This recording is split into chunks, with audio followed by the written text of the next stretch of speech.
Bueno, hola, ¿qué tal? A todas las personas que se pudieron acercar hoy acá. Sé que es el Día de la Madre, que es un día bastante complejo, así que, bueno, gracias por estar acá. También decir, bueno, muy feliz día a todas aquellas personas que maternan. Un saludo para mi madre que me está viendo virtualmente desde Bahía Blanca y también un especial feliz Día de la Madre a todas aquellas madres que hoy son parte de esta conquista de derechos, todas las madres de Mamá Cultiva y de las organizaciones canábicas que lucharon tanto para que hoy podamos estar acá con un derecho, con una ley y con un acceso a medicación y a terapéuticas canábicas. Como bien dijeron recién, mi nombre es Belén Ferro Moreno, soy médica egresada de una universidad pública, la Universidad Nacional del Sur. Me especialicé en medicina familiar y salud comunitaria y tuve la suerte de, con varios compañeros y compañeras, realizar el posgrado en endocannabinología que se realizó en La Plata en el año 2017. Sumamente importante, fue el primer posgrado de Latinoamérica y es sumamente importante que haya médicos y médicas que se empiecen a formar, especialmente porque nosotros lamentablemente en el grado, en la universidad por ahí, no tuvimos formación acerca de este sistema tan importante que tiene tantas implicancias en el cuerpo de todos los seres humanos. Además, soy cofundadora también de la red de profesionales para el estudio del cannabis, se llama ReproCan, al igual que el registro. Estaba desde antes el nombre y ahora, bueno, lleva algunas confusiones, pero desde esta red estamos trabajando muchísimo, desde Bahía Blanca y la zona, asesorando y dando información a todas las personas que lo precisen.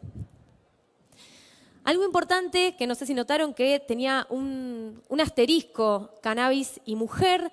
Por supuesto, además de todas estas cosas, me considero una militante feminista. Y cuando hablo de mujer, por supuesto que lo hacemos desde una cuestión de perspectiva de género. Mujer, estamos hablando desde un lado orgánico, de cuerpos con úteros. Es una forma para simplificar a cuerpos con úteros y con capacidad de gestar. Por supuesto que hay cuerpos con úteros que pueden percibirse de otras maneras. Pero ¿por qué hacemos esta cosa puntual de marcar por qué en la mujer y no en los hombres y qué tiene de diferente? Hay algo importante, este libro de medicina de género lo conocí gracias a que Dora Barrancos en un seminario en Bahía Blanca lo llevó y charló un poquito de esto. La medicina moderna, tal cual como la conocemos, tiene base en cuerpos de hombres. Antes, los cuerpos de hombres varones, eran tomados como cuerpos completos y los cuerpos de las mujeres eran tomados como cuerpos incompletos o errantes. Entonces, muchas de las patologías que hoy conocemos, las características, son características tomadas de cuerpos masculinos. El infarto, tal cual como lo conocemos, con esa opresión en el pecho, que se puede irradiar al brazo, en realidad son síntomas masculinos. Las mujeres no solemos tener esos síntomas. Solemos tener otros síntomas característicos y por eso es que este libro, que es tan importante, marca una diferencia entre que los cuerpos masculinos y los cuerpos femeninos tenemos diferentes formas de atravesar nuestra salud y nuestros procesos biológicos.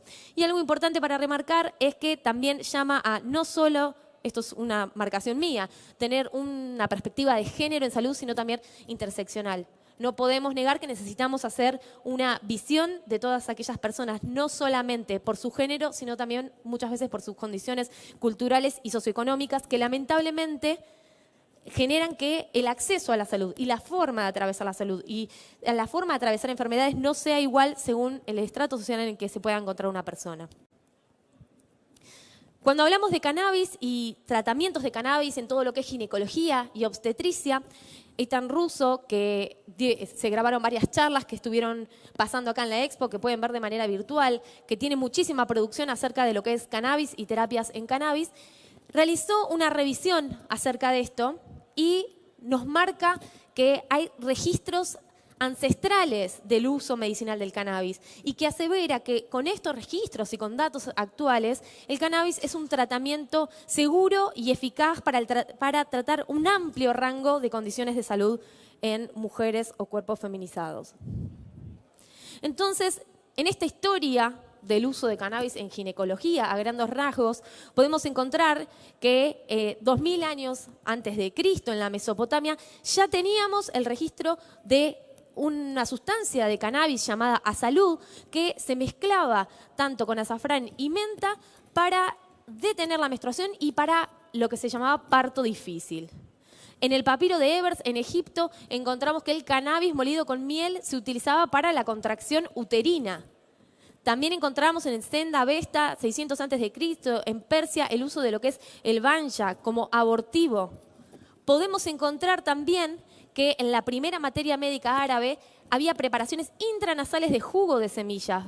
Vean cómo empiezan a aparecer otros usos del cannabis. No es nada más la flor, no es nada más las hojas. El jugo de semillas de cannabis mezclado por una variedad con otra variedad de otras hierbas para tratar migraña, calmar dolores uterinos, prevenir el aborto y preservar al feto en el abdomen de su madre. O sea, ya empezamos a encontrar esto que nos pasa hoy con la planta de cannabis. Como hace un rato refirió Celeste Romero, no es una sustancia que tiene nada más, no es como una pastilla de ibuprofeno que podemos decir, es para estas situaciones y nada más. Tiene muchísimos componentes que varían y hasta podemos encontrar efectos antagónicos, desde la inducción de un aborto hasta preservar un embarazo.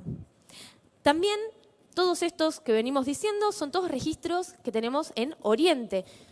Hay un primer registro de un médico alemán muy reconocido que deja registro del uso de vapor de cannabis para mujeres que se agachan por dolor de útero. En China, para el mismo momento, la primer materia médica china habla de flores de cannabis para desórdenes menstruales, semillas para dificultades postparto y jugo de raíz para la retención de placenta y hemorragia postparto. Jugo de raíz, algo que actualmente por ahí la raíz de la planta tiene muy poco estudio y se usa poco. En 1500, en el año 1500, en China ya estaban utilizándolo. Después, George Eberhard, este era un médico holandés, que era el médico de la corona en ese momento, refiere que las hojas verdes de la planta hembra la usaban para la inflamación de senos, para lo que era la mastitis. En el año 1600 ya teníamos también el conocimiento de que quien brindaba más efecto terapéutico era la planta hembra. Después tenemos también otro médico que realizó un libro muy importante con respecto a afecciones de útero, donde refiere que el cáñamo indio ejerce una marcada influencia para aliviar o prevenir el dolor. Y en 1934, en la Farmacopeia de Inglaterra, ya teníamos la indicación de cannabis para el tratamiento de la dismenorrea. O sea, en 1934, hace menos de 100 años, ya estaba en los vademecum el tratamiento de cannabis para dismenorrea. En este libro de Ethan Russo está esta imagen. Esto es un medicamento de Estados Unidos en 1934 que pueden ver que tiene el prefijo dismenine. Viene de dismenorrea, que es una condición de salud donde las mujeres suelen tener muchos dolores al menstruar. Y si vemos, tenemos acá que el primer componente que figura es cannabis. O sea, ya teníamos hace menos de 100 años productos con cannabis para tratamiento en condiciones de mujeres como la dismenorrea. Este hombre que ven acá es Morris Fishbein. Este señor fue editor de la JAMA desde 1925 a 1950 y también fue director desde 1935 de la Asociación Americana de Medicina en Estados Unidos. Es conocido como el gran dictador de la medicina. Este hombre militó fervientemente para que salieran de las cátedras de medicina todo lo que es formación en terapias alternativas, fitomedicina, nutrición y obviamente estaba muy bien asesorado por la industria farmacéutica que lo apoyaba muy bien económicamente. Y ahí podemos ver que el señor decía que la marihuana no tenía ningún uso ni propósito en nuestra civilización y que debía ser prohibida y condenada. Por suerte, unos años después, Raphael Mechoulam estaba descubriendo el THC, abriendo las puertas del sistema endocannabinoide y aseverando de que el sistema endocannabinoide está implicado en casi todos los procesos de nuestro cuerpo. ¿Y qué es el sistema endocannabinoide? Es un sistema complejo que tenemos en el cuerpo que se encarga de tratar de generar un equilibrio, una homeostasis dentro del cuerpo con respecto a múltiples y muchísimos procesos, desde regular el apetito, la temperatura corporal, la percepción del dolor, procesos cognitivos, aprendizaje, memoria, percepción sensorial, actividad motora, la regulación del sueño, la actividad sexual, la libido, modulación de crecimiento, diferenciación y supervivencia celular. Esto es algo que nos va a importar muchísimo ahora. Y como vemos, tenemos receptores, a grandes rasgos, los receptores CB1 y CB2, que están dispersos por todo el cuerpo. En la mayor parte de los humanos, la mayor densidad de receptores, especialmente de CB1, se encuentran en el sistema nervioso central, pero específicamente en los cuerpos feminizados, cuerpos con útero, el segundo lugar donde hay más receptores es en el útero. Entonces, claramente podemos pensar que algo de implicancia en los cuerpos con útero tiene el sistema endocannabinoide. Y cuando empezamos a buscar un poco qué es lo que puede producir, dónde están estos receptores, encontramos que tenemos receptores en los oviductos, en el endometrio, en el miometrio, en los ovarios, y que están encargados tanto de la foliculogénesis, la maduración de los ovocitos, la secreción endocrina por parte de los ovarios, el transporte de embriones por los oviductos, la implantación que se genera, la desidualización, que es el proceso por el cual el endometrio se prepara al momento de generar un embarazo, y la placentación. Y después también se fueron encontrando evidencia de que no solamente tenía que ver con esto que recién decía, con procesos de diferenciación celular, sino también con procesos de que interfiere directamente con el eje, ¿sí?, que modifica y que genera o no hormonas femeninas, como por ejemplo la hormona luteinizante, la hormona estimulante de folículos, y que esto está todo el tiempo conectado con el sistema endocannabinoide.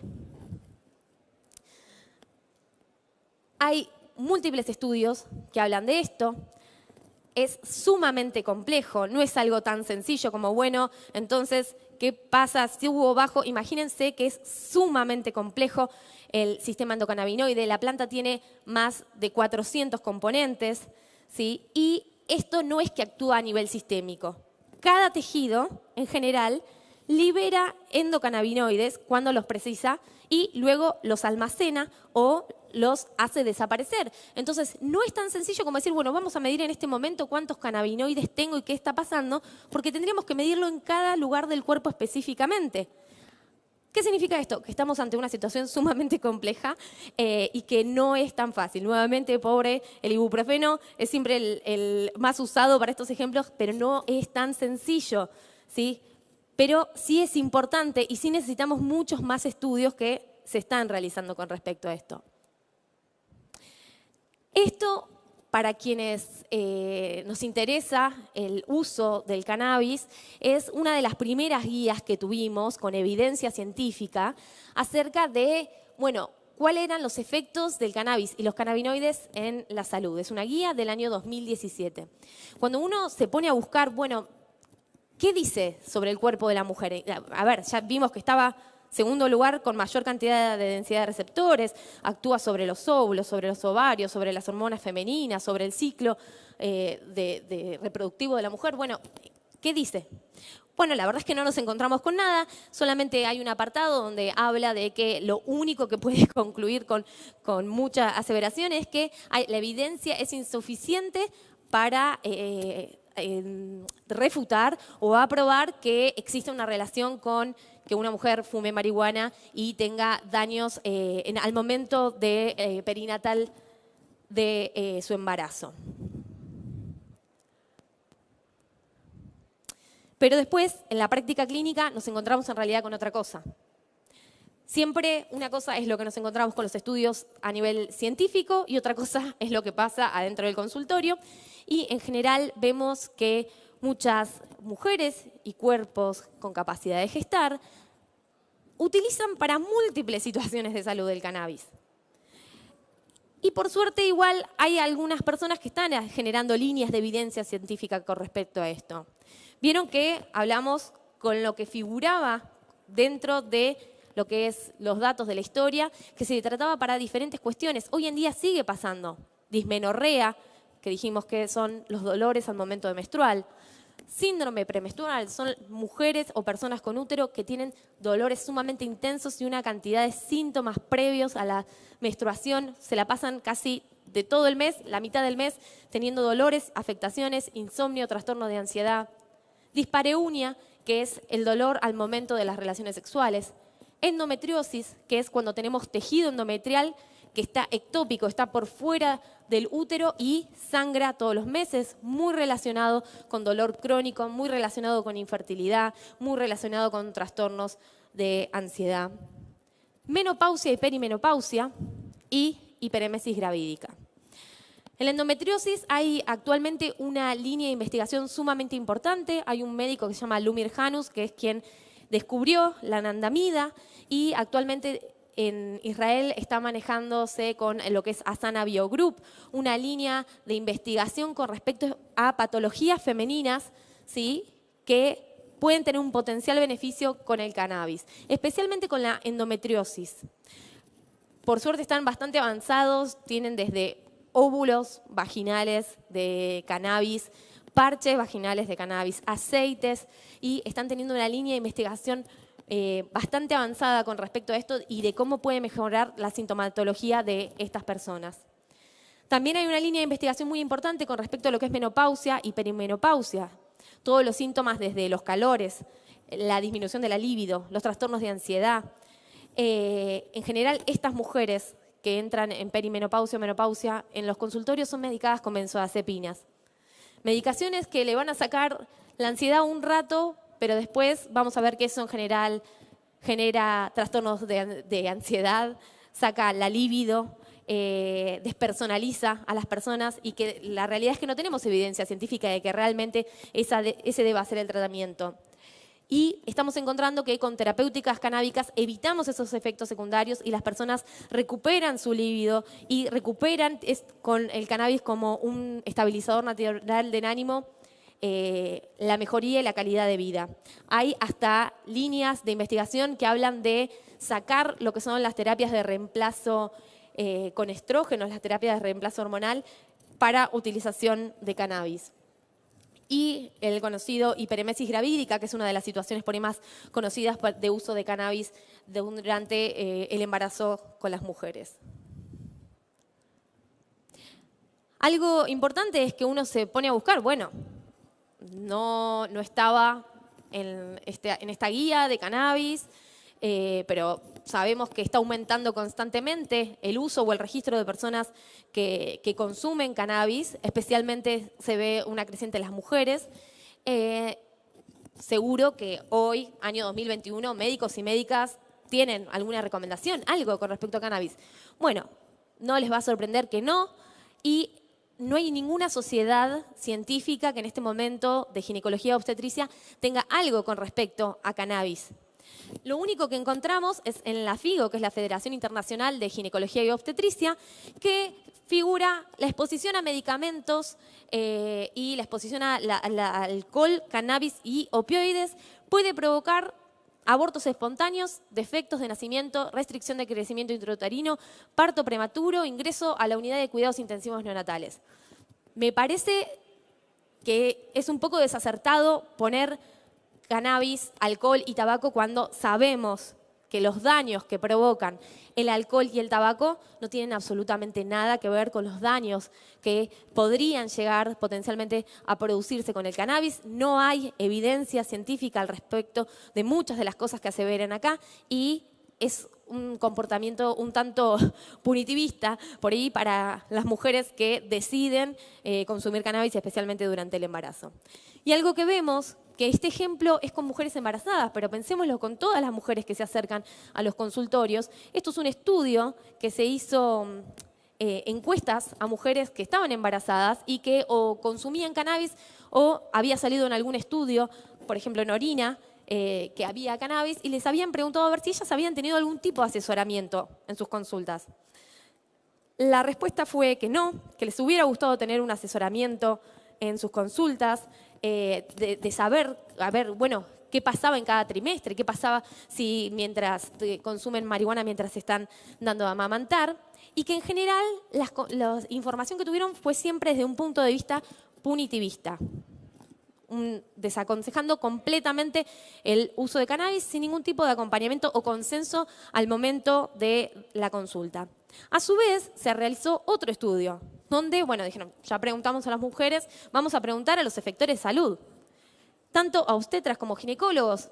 bueno, nos encontramos con que en realidad no tienen idea, admitían que no estaban formados, que no tenían ideas de cómo dar consejería ni de los efectos, que se daban cuenta que las mujeres percibían que al cannabis no como una droga, sino como un alivio, y que en realidad si tuvieran que dar una consejería, la consejería era desaconsejarlo por los riesgos que tenía y por el riesgo que tenían de llamar a servicio social.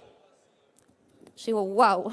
O sea, lo primero que pensaron es en está consumiendo cannabis y en vez de preguntar, averiguar, saber, porque acababan de decir que no tenían ni idea de para qué servía y cómo funcionaba, pero iban a llamar a servicio social. ¿Qué mujer se va a acercar a contar que está consumiendo cannabis si la amenazan con que van a llamar a servicio social y a sacarle a su hijo o empezar a perseguirla? Algunos estudios que podemos encontrar, la mayoría, quiero que entiendan que son estudios preclínicos. ¿Qué son estudios preclínicos? Que se realizan o en animales o en laboratorio, no en seres humanos. Hay muy pocos estudios clínicos y por eso es que necesitamos avanzar. Y la mayor parte de los estudios que encontramos son o encuestas o estudios cualitativos, ¿sí? Entonces, no es que no sirvan, por supuesto que sirven un montón, pero creo que esto necesita avanzar. Pero para avanzar necesitamos ponerlo arriba de la mesa. No vamos a buscar nunca ni estudiar nunca algo que estamos haciendo que no existe. Entonces podemos encontrar, por ejemplo, esto es a modo de ejemplo, hay bastantes estudios de este tipo, donde acá hay una encuesta que se le hizo autoadministrada a varias pacientes con endometriosis, donde refirieron que consumían o marihuana o algunas otras consumían directamente CBD, y la mayoría refirió que tenía una mejoría en su dolor. Recuerdan la endometriosis, que tienen tejido endometrial en diferentes partes del cuerpo, personas que generan dolor crónico. La mejoría fue de moderada a muy eficaz. Pero lo llamativo es que la mayoría de lo que fue muy eficaz eran personas que consumían marihuana, la planta completa, ¿sí? Y ellas mismas se iban dando cuenta de eso. O sea, no necesitan un médico o una médica para gestionar su salud. Y eso es importante. Tenemos que dejar de pensar de esa manera soberbia que la salud de las personas empieza cuando atraviesan un consultorio, la salud de la persona se autogestiona completamente desde su cotidianeidad. Y como médicos y médicas tenemos que estar a la altura de poder acompañar esos procesos. Cele Romero siempre habla de que la planta horizontaliza la práctica, ¿sí? En un momento donde la medicina siempre es bastante paternalista y yo te digo qué es lo que vos tenés que hacer y vos lo hacés. Y acá entonces podemos empezar a escuchar un poco del saber popular que traen las personas que ya lo consumen y escuchar un poco el bienestar que refieren que tienen.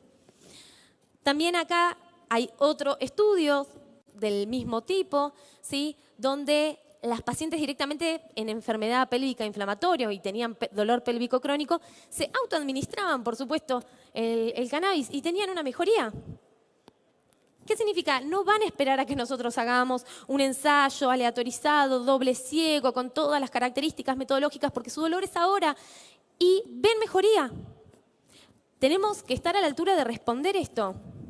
La mayor parte de los dolores crónicos en mujeres se tratan con analgésicos no esteroideos que ya sabemos los efectos secundarios que tienen a largo plazo. Gastritis, úlceras, hemorragias.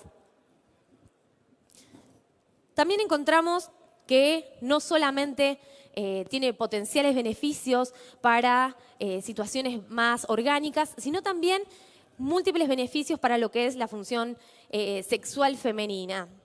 Esto se ha estudiado tanto en estudios preclínicos, en ratas, como se han hecho encuestas autoadministradas en mujeres y en personas, y lo que podemos ver en las ratas se vio que al administrar pequeñas dosis de cannabinoides como el THC, había como un aumento de la predisposición y del deseo de estas ratas. Lo que se mide es como una curvatura que genera el animal y había una predisposición. A altas dosis ya la ratita no tenía tantas ganas y tanto deseo y ya su atención estaba más dispersa y tendían más al letargo y al sueño. Algo parecido se encontró en lo que se estudia y lo que se consulta en hombres y mujeres, y especialmente en mujeres, pero con dosis pequeñas se vio que había una mejoría con respecto a la receptividad y al deseo. Esto también tiene que ver porque en general sabemos que el placer femenino se encuentra un tanto alterado culturalmente. No estamos tan interiorizadas, no estamos tan como los hombres que en general por ahí pueden disfrutar mucho más de sus relaciones sexuales. Las mujeres culturalmente, lamentablemente, tenemos un estigma moral con respecto a disfrutar, a tener placer, así sea por el consumo de una planta o por tener relaciones sexuales. Imagínense cuando pasan las dos cosas juntas. Entonces, acá lo que empezamos a ver es que, bueno, también es una opción terapéutica y una opción de acompañamiento dar esta información en personas que tienen alguna alteración al momento de tener relaciones sexuales y por lo menos si no saberlo. Hay otras líneas de estudio que también hablan de que aumenta la contractibilidad al momento del orgasmo, ¿sí? Pero obviamente todo esto es dosis dependiente. Y algo importante que acá me gustó con respecto a este estudio es que se ve un impacto también positivo, no solamente con el uso del cannabis en ciertas situaciones de salud, sino también un impacto positivo cuando está legalizado, cuando el Estado acompaña. Mucha gente actualmente se acerca a querer inscribirse al ReproCan y siente también una mejoría con eso. Estoy consumiendo algo que me hace bien y ahora lo puedo hacer de manera legal, no tengo que tener miedo. Bueno, esto es lo mismo.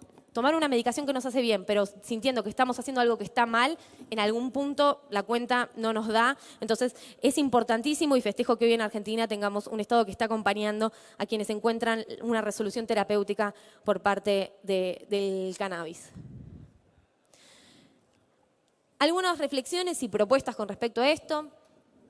Tenemos los estudios clínicos y preclínicos que nos orientan a la idea de que muchas condiciones de salud de la planta de cannabis es una opción terapéutica. Necesitamos más estudios y evidencia científica de calidad para acompañar a nuestros usuarias y usuarios y comprender con profundidad el funcionamiento del sistema endocannabinoide. Cuando digo más estudios también me refiero a empecemos a escribir lo que vemos en el consultorio.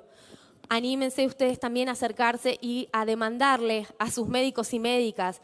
Yo sé que seguramente muchos no hacen preguntas acerca de estas cosas que hoy charlamos, pero pongámoslo sobre la mesa. Algo importante es que hoy en día, en buscadores de artículos científicos como PubMed, encontramos que hay casi 5 veces más estudios clínicos sobre placer sexual masculino que sobre dolor sexual femenino. Sigue invisibilizándose el dolor femenino. Y nuevamente, no vamos a encontrar lo que no buscamos. Necesitamos que la ciencia también se ponga un poco de nuestro lado y justamente tenga una perspectiva de género para salirnos de un modelo biologicista, paternalista. Es necesario que acompañemos las prácticas de autocuidado, escuchemos más a las mujeres, escuchemos con qué se ven beneficiadas. Estamos hablando de la planta de cannabis, pero también puede ser otra planta, también puede ser otra práctica que se sale de la estructura del modelo biomédico. No somos la única pata que tiene la salud ni la medicina. Y hay una frase que me gusta mucho: la medicina es una ciencia social y la política no es más que medicina a gran escala. Esto lo dijo un médico, Rudolf Virchow, en 1800. Es un médico que nació en 1821 y murió en 1902. Los médicos y médicas tenemos un rol social, tenemos un rol político, tenemos que estar a la altura de las circunstancias, tenemos que detectar los problemas que estamos teniendo, especialmente mujeres y cuerpos con identidades que se salen de lo que es un hombre cis, no están encontrando soluciones dentro del sistema de salud.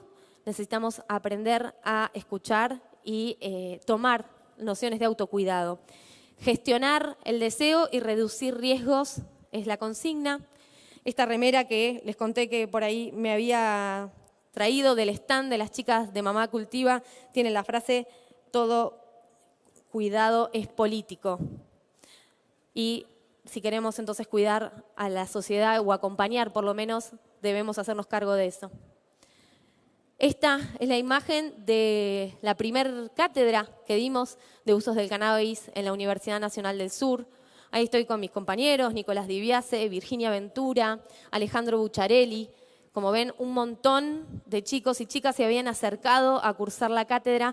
Es sumamente importante que para que podamos pensar en estas cosas, que todavía tienen muchos huecos, necesitamos todavía buscar mucha información para tener certezas y especificidad. Necesitamos primero que conozcan qué es el sistema endocannabinoide y poder cuidar desde el afecto, así que estamos más que contentos de esta cátedra que en breve comienza este año también la cuarta corte. Algo que no quería dejar de decir: liberen a todas las personas que se encuentran injustamente presas por plantar. Es una medicina, es terapéutico y necesitamos que haya políticas que acompañen a las personas. Muchas gracias.